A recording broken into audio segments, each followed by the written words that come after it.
This computer. Hello, and welcome to our second part of emotional fallout from the classroom for teachers. So, in this second session, which we anticipate being about 15 or 20 minutes, we're going to have a quick conversation really about what might be keeping you stuck. Okay. So, I'm Georgina Smith, I'm Code Breakers, and I'm also introducing a new franchise for those who are looking to leave education but want to remain in the education sector. And today with me, I've got Helen Goad again. Helen, if you'd like to tell us more about you. Hello, everybody, and welcome back. I hope you enjoyed the first, well, part one. This is part two, as we talked about. And me, what do I do? So, I help people to feel that the way they want to feel. I help people rewire their brains so that whatever's happening, whatever's going on in life, they can feel the way that they would want to, which helps them respond and react in a way that feels more comfortable for them. So, whether it's stress, whether it's worry, whether it's anxiety, panic, whether it's overwhelm, whatever it might be, it's rewiring your brain so that you can feel the way that you want to feel. So, yeah, that's me. Okay. So let's talk about the emotional links about leaving education. So one of the first things that we tend to notice is people talking about their identity, isn't it, Helen? Tell us more about That's true. people talking about that. It is. It's a biggie, isn't it? Because, and I'm not saying every teacher is the case is the same, but there'll probably be a lot of teachers that have wanted to be a teacher for quite some time, and it's part and parcel. Growing up, what do you want to be? I want to be a teacher. And that identity, it begins quite early on for some. Again, not all, but for some. And when you've gone through the training side of things, it's all about being a teacher. Nothing else comes into it. Nothing else is part of that training other than being a teacher. So it's not surprising that it becomes such a part of your identity. You kind of end up living and breathing it. And just think about it for a moment. When people say to you, "What do you do?" "I'm a teacher." It's just there. It's instant, part and parcel of it. People don't say, "What do you do?" when you go, "Oh, well, I teach da da da and this and that, and oh, it's a bit tough at times." You don't. It's just I'm a teacher. So it's not surprising that it becomes part and parcel of who you are and how you are, and that is what your brain learns as well. Particularly the emotional part of our brain learns that you're a teacher, and that's part of you and who Yeah. you are. I think there's a sense of pride with that kind of sector of work as well. And I think for some people, they might not have ever worked in any other sector either. And to imagine being something else might be quite difficult for them as well. I agree. And if I just go from personal experience, before being in the world that I'm in now, I was a radiographer within the NHS. And I'd done a couple of bits and bobs previous to that. But you do become very sort of institutionalized, if that's the right way to kind of say it. And I was like, well, yeah, suddenly I am now in a role of being self-employed and I'm asking people for money. And that can be a bit of a tough one when you go from being in the paid world to being the self-employed world. And that's just not obviously in teacher mode. That's in lots of areas.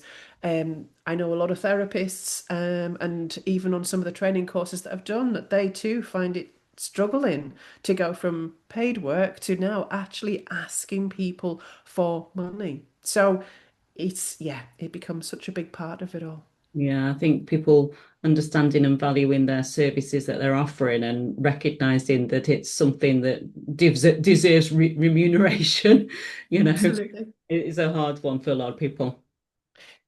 Just to add into that before we come into the grief, Georgina, I just want you to add into it. If it is something that is a struggle, and I know people watching this won't necessarily be there yet, but see what you're offering and what you're giving as a transference of energy.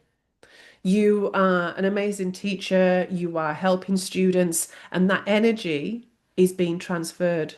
And basically, payment is just payment for that energy. So it sometimes makes it a little bit easier for some to try and take out the financial side of things, of the monies, and just seeing you're being paid for the energy you're giving. And that's the transference of energy, which is important. Sorry, I jumped in. That's okay. So the next part is the sense of grief that people have when they're considering leaving something, relief of, I'm sorry, grief related to a lot of things about the leaving the classroom, leaving their students, and that loss of identity. Can you tell us a bit more about that sense? Grief, a lot of people, when we say grief, people automatically go down the route of losing someone, someone that's died. Grief is actually all about change. Mm. Grief is change. It's simple as that. Grief is to do with change, and our brains doesn't like change. It likes you to stay where you are. It likes you to continue doing what you're doing because, as far as our emotional or brain is concerned, you can live and breathe where you are, so everything's okay. Now, it might not feel okay, but everything's okay. Now, if you go and change that by, for example, leaving teaching and doing something different or going and teaching in a different way and in a different mode, the brain goes, whoa, hang on a minute. I don't know if that's safe. I don't know what that's all about. I don't know if that's going to be okay. I know you can live and breathe where you are, so just stay where you are.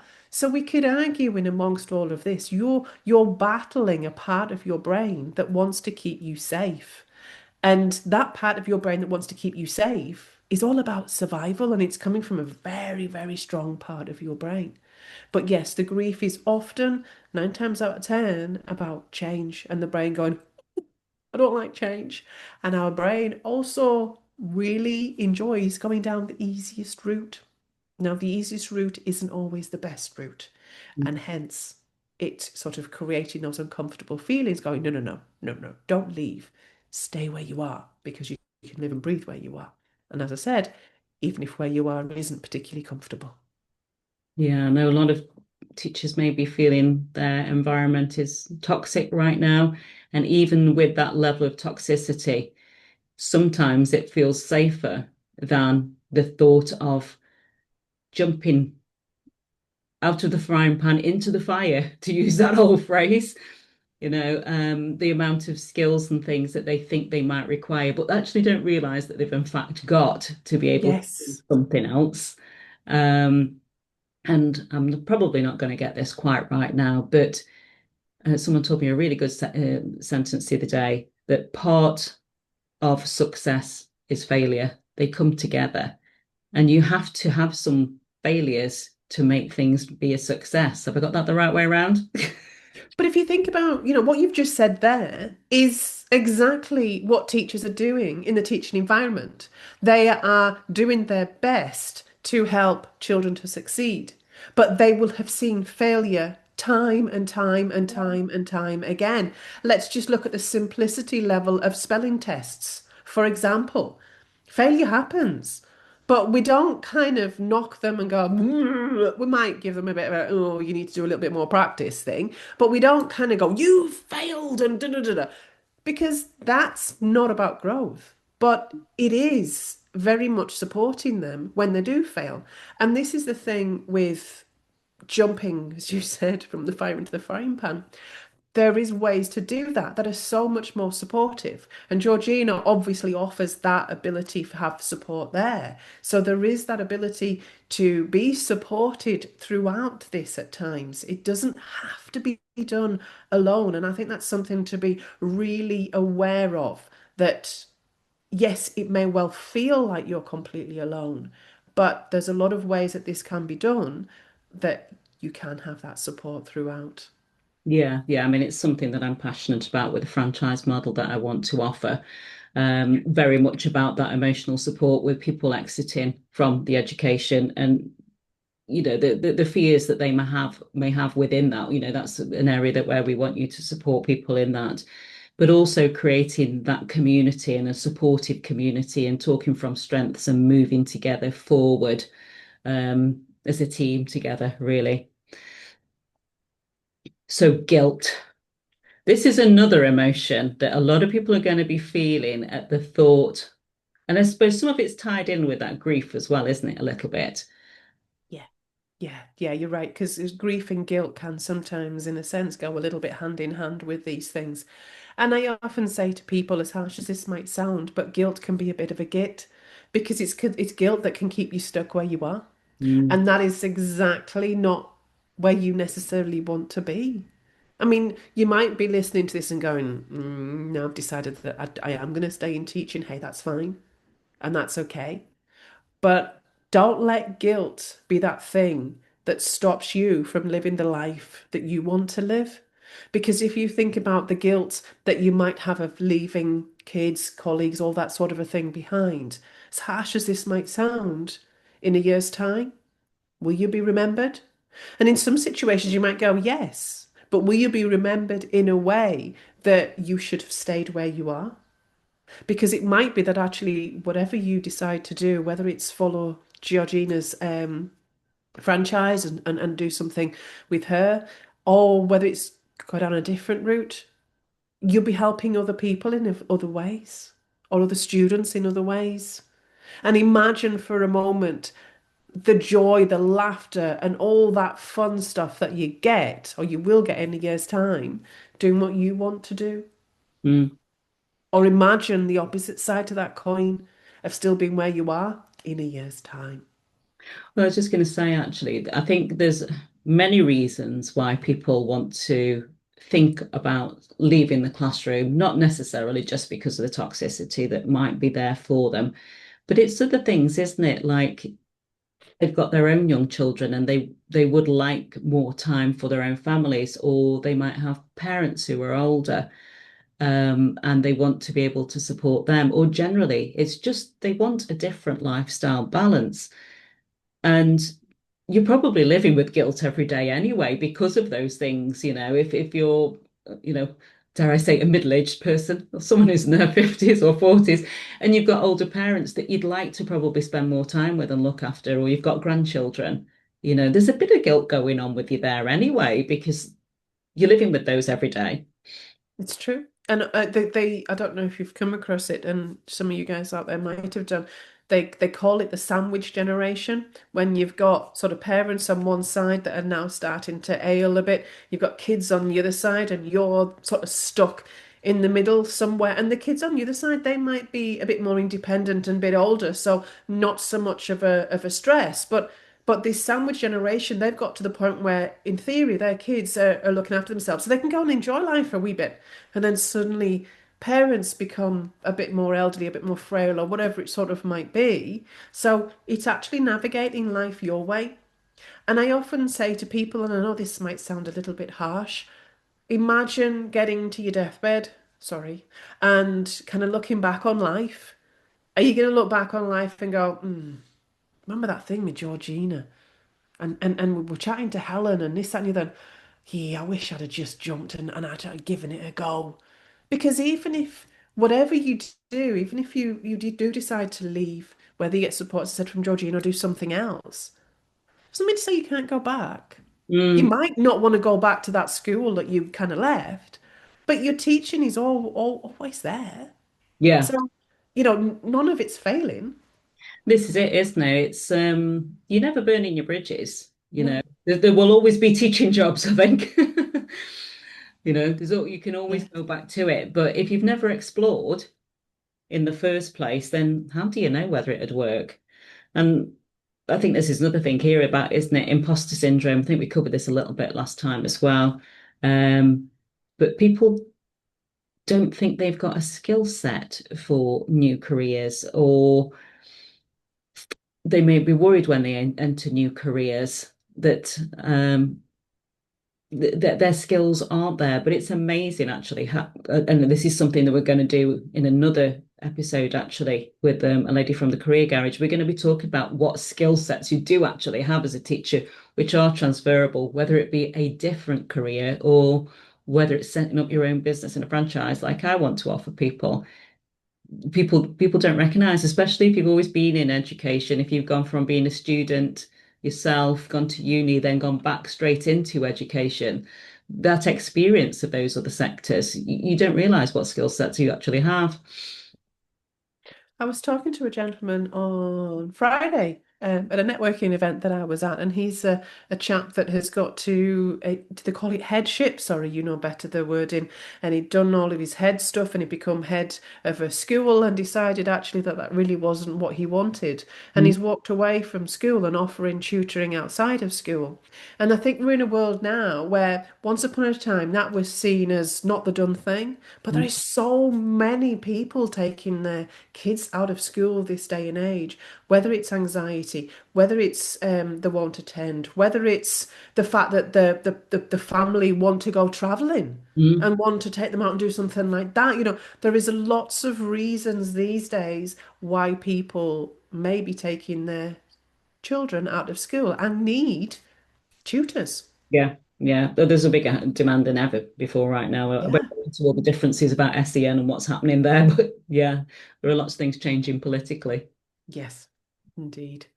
The messy middle. So people thinking, I think, really they've got to have, dare I say, all their shit together at the right point in time. It doesn't necessarily happen, does it? It's right. If you think about anything in life, how many times do you get all of your ducks in a row and then jump? 9 times out of 10, you have two or three ducks in a row and the majority of bits sorted, and then you jump. And I was sort of just trying to think of an example, but as happens with these sorts of things, they never pop in your head when you want them to. But and to be honest, it's sometimes the messy bits is where things come from. Mm, It's not when everything is all sorted and everything is lined up. It's sometimes the messy bits is where we kind of realize that actually this isn't where I want to be. And it's okay. It's okay to be messy. Do you know what I mean? It's absolutely fine to find your feet within amongst all of this. Um, Majority of people that set up any business and end up working for themselves always are going to have a messy bit. It's yeah. always going to happen, whether they're from teaching background or whether they do something completely different. It doesn't matter. There's always going to be a messy bit. But like it says there, clarity comes from movement. The problem is that you can't you can't see what you need until you actually get going. No, If you that makes can't. sense. Do you know what I mean? You can't, can you? Yeah. And you learn along the way. And the thing is, it's the doing is where you may well make the mistakes, but you learn from them. And Yeah. what you learn from them is the really, really important bits. So And it is absolutely messy at times. I was going to say, for the teachers that are watching, I'm going to use one word, metacognition, reflective practice. Look at how you got there. What would you do? How would you make it different? And usually the messy bits aren't that messy anyway. And not to overemphasize the franchise that I'm offering in any shape or form, but I've been and I've done those messy bits. Yeah. And I hope to be able to coach people into being able to be the best tutor they possibly can. I'm not saying there's not going to be any mistakes, and may well make mistakes myself again in the future. But those are the bits that are the biggest learning curve, aren't they? But also, I think that's the bit where you're very powerful, Georgina, because any of you guys listening to this, Georgina's two or three, if not maybe four or five, runs up the ladder. And this is why you need people like her in your world, because you can learn from her. There is a thing in the NLP world, and I think it's called mirroring, but someone might be able to remind me of that. It's a while since I did my NLP training. But basically, it talks about if whatever it is you want to do, and I often use presenting. Let's say you want to get on stage, you want to present what you do and how you do it. If you want to do that and you want to be really, really good at it, then go and watch people that are already doing it. Mm, Copy the bits that they do that you like. And I mm, know it sounds awful. I don't mean copy them completely. I don't mean that. I don't mean take everything. But what I am saying is follow them. Copy the bits that have helped them step up the ladders, so the runs of the ladder, so that you can step up them quicker. So take Georgina as an example and copy some of the bits and bobs that she's done that helps you move forward. Not being her, because that really won't sell anything. You've got to be you. But you can learn from people like Georgina that will help you to move up the rungs of the ladder quicker. And they will also be able to let you know some of the mistakes and downfalls that they've done so that you don't do it. So, yeah, learn from the people around you. yeah, I was totally doing this the other week when I went to a conference, and I haven't been out there in the conferencing world for quite some time now. And I was looking at the presenters and thinking, okay, yeah, I think maybe, yeah, maybe I am at that level. Maybe I could do that. And I, it's surprising. Um, okay, burnout to brave. So a lot of people want to carry on making that difference in the classroom, but they can't do it within that existing system anymore. And I think this is the chap I was speaking to the other day, and he's just said he was talking about exactly what you've just said there. Then he realised that he couldn't do what he wanted to do within the school environment. He just couldn't. And also it wasn't doing him any good. And I think that's that kind of that brave step, isn't it, of stepping out. It's like you said in the other slide, wasn't it? Something about goals. You don't have to have all the goals and all that sort of thing. So it's just taking that Mm. first step. And that is the hardest. Oh, it's the hardest step to take. But yes, it is that you can do what you're doing in a different way. It's just that we become so tunnel vision. And our brain, as I said before, likes to go down the easiest route. And the easiest route is to continue doing what you're doing. Again, I'm not saying that's the most comfortable route, but it's the easiest route because it knows what you need to do and when you need to be there, sorry. For example, you go to school at whatever time. You have your dinner at whatever time. You have your classes at whatever time. Everything is set out in such a way. And the brain loves that. It loves oh God. Habits and repetition. Yeah, exactly. An organization. It likes to know what it's doing, where it's going, kind of a thing. And that's part and parcel of sometimes what can keep us stuck in the yuck of where we are. Because it just goes, oh, this is what you do here. Oh, this is what you do there. Oh, and we do that here too, kind of a thing.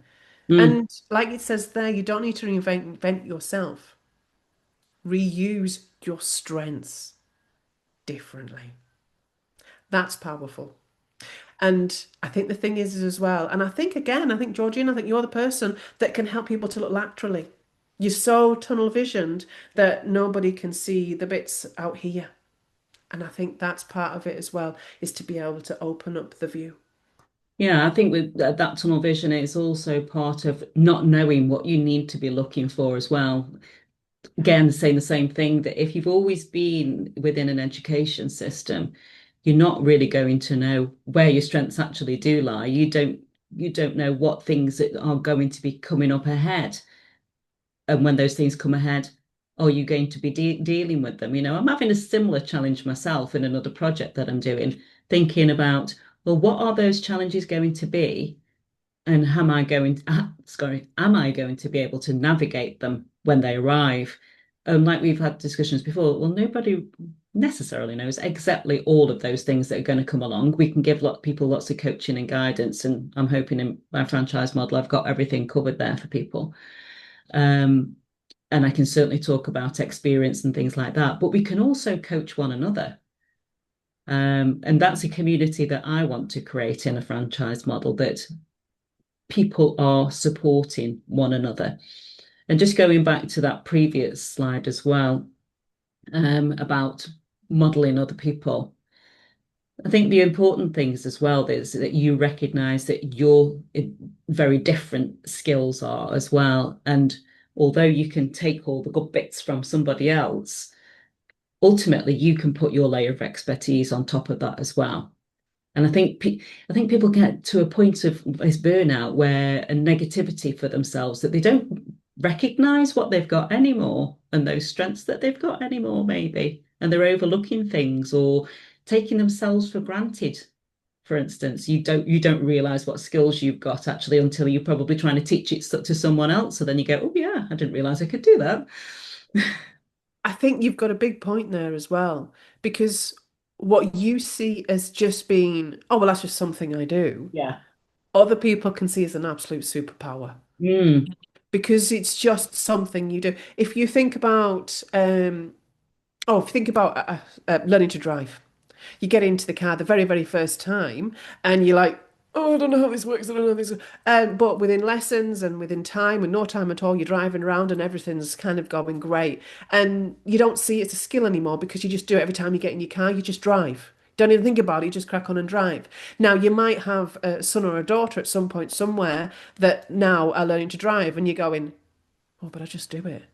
Or Mm, how do I do it? Because it's such an ingrained automatic thing that you don't have to think about it, that sometimes when we do have to think about it, we've really got to kind of go, how do I do that? And that's probably the same with some of your skills and some of the things that you can do without even thinking about it. You mm, don't see it as a skill, but other people will absolutely see that as gold. yeah. It's things like presenting as a teacher. You're actually presenting all the time. Before I got in the world of teaching, I used to think, how are all these teachers doing like Amdram? Yeah. Where does their confidence come from? But once you start teaching, you realize you're actually on a little mini stage every single day. You are projecting yourself. And these are the sort of things that come in really, really well when it comes to selling yourself or selling your business. But it's like I say, you're on autopilot. You don't realize what it is, or you don't realize how transitional it is. Yeah. Risky to resilient. So we've probably talked a lot about this really already, but people are seeing things as taking a risk, aren't they? They see them things as high risk to move out of the classroom. I think the thing is as well is with risk as well. I know I've said the brain wants to keep us where we are because it wants to keep us safe and all that sort of a thing. The thing is as well, what we see as being high risk right now, I know it sounds strange, but once you've done it, it's not high risk anymore. And that next step is the one that's high risk. So life is full of risks, some of them high, some of them low. But once we've got over that hurdle, hey, suddenly it's in the past. It's no longer a risk. Think about even coming back to your training with your teaching. I'm sure there was times in your training where you were kind of like, oh, am I going to pass this? Am I not going to pass this? I'm going to be able to do this presentation. And I'm maybe as a student, am I going to be able to teach these kids? Oh my goodness me, I've got a different class today. What are they going to be like? Oh my goodness me, this class is known to be a tough class. How's that going to be? And that risky kind of fear and the lack of confidence that suddenly jumps in, the imposter syndrome that suddenly jumps in that moment. And then you find yourself in that classroom with those students that maybe are known to be a bit tougher. And for whatever reason, it flows. You find your feet within it and you do it your way. You don't do it how the other teacher teaches. You teach your way because that's your superpower and that's how you are within it. So I think the thing is we forget that life is full of risks from day to day, sometimes even maybe even moment to moment. But because we overcome them and we move on from them, we forget to reflect back and go, God, that was a really good lesson, actually. That worked out much better than I thought it was going to. And again, because our brain is negatively hardwired, it's going to see the risks very, very quickly and very, very easily. But it's allowing ourselves, where possible, to counterbalance that. Have a look and have a reflect on life so far, and whether it's in the teaching world or whether it's in your personal world. I'm sure there's been risks you've taken that you can look back on and go, actually, that turned out better than I thought, because our brain is very good at going down the overthinking route and making things bigger and bolder than they necessarily need to be. Yeah, again, another one of that metacognition word for those in the teaching world. Reflect, journal. What did you do that made, what skills did you bring to that problem that made it more easier to manage on reflection? What would you do differently? It's all things that they're naturally doing with their own students, Yeah. but you need to practice for yourselves a little bit more. And we're actually far more resilient than we ever really realize that we are, aren't we? Very true. And I'd just like to kind of, that saying, isn't there, the plumber that's still got the leaking tap, very good at going out and doing everything for everybody else and fixing everybody's leaky taps or whatever plumbing might need fixing, but not very good at actually sorting out their own leaky tap. And I think that's something that we've got to remember as well, is sometimes, like you just said, to sit down and reflect and think about where we are, what we've done, how far we've come, what we've achieved so far in life. Mm. Because it's probably a heck of a lot more than what you think. Yeah, yeah. I think that's a good note to end that on, Helen, actually. So if you'd like to know more about what Helen can offer, here is her email, too many hers in that. I know you offer a clarity call, don't you, Helen? Yeah, yep. I offer a 15 to 30-minute call or just over the phone with anybody that might want to know a little bit more about how they can work with me and what I do and how I help people. So yeah, feel free to drop me an email and I can either send you the link or we can arrange that at some point somewhere. Okay. And as I say, I'm Georgina. I'm going to be offering a franchise for people within the education sector who want a different lifestyle, a different way of living. I will also offer a clarity call as well, an opportunity to discuss it. It's a big, huge step and not something I would expect anyone to take after a first call. So if you want to explore that with me, you can. And you also know that if you did join us on the franchise, you'll be in good hands with Helen, who will be offering some support and guidance to help you navigate those emotional journey as well. Okay, thanks ever so much. I'm just Thank going. you for having me, Georgina. It's been a pleasure.